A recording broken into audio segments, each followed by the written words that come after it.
Lovely, ibinunyag ang hirap na pinagdadaanan ngayon.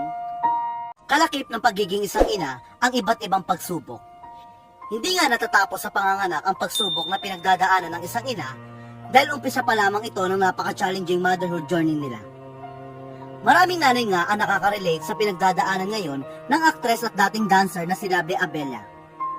Hindi biro ang pinagdadaanan ni Lovely bilang isang ina. Matatandang kamakailan lang ay winelcome ni Lovely ang first baby nila ng kanyang mister na si Benj Manalo, na si Baby Liam Emmanuel. Pangalawang anak na ito ni Lovely dahil kung matatandaan, 15 taon na ang nakakaraan, isinilang ni Lovely ang pangalan niyang si Krisha Kay. Itinuturing naman nilang miracle baby ni Benj si Baby Liam dahil matagal din nila itong hinintay. Noong una, nangangamba pa nga si Lovely na baka hindi matuloy ang kanyang pagbubuntis dahil posible itong maging blighted ovum. Isang kondisyon kung saan humihinto ang pagdevelop ng embryo sa sinapupunan ng ina. Kaya naman, abot langit ang pasasalamat ni Lovely nang magtuloy-tuloy ang kanyang pagbubuntis.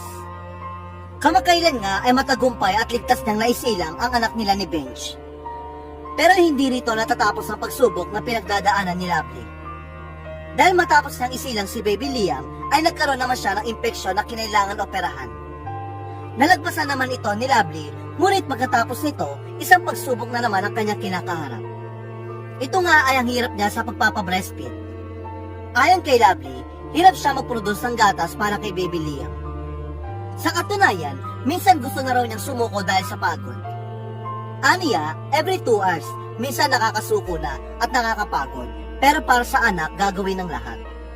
Samantala, sa gitna ng pinagdadaanan na pagsubok, nagsilbing inspirasyon si Lovely sa ibang mga nanay na nakakaranas din ng parehong sitwasyon tulad niya. Mensahe pa ni Lovely, sa mga mommies naman po na hindi makapag-breastfeed dahil mahina ang supply o kailangan nang bumalik sa work, okay lang kung naka-formula. Ang importante, ginagawa nating lahat para sa mga anak natin.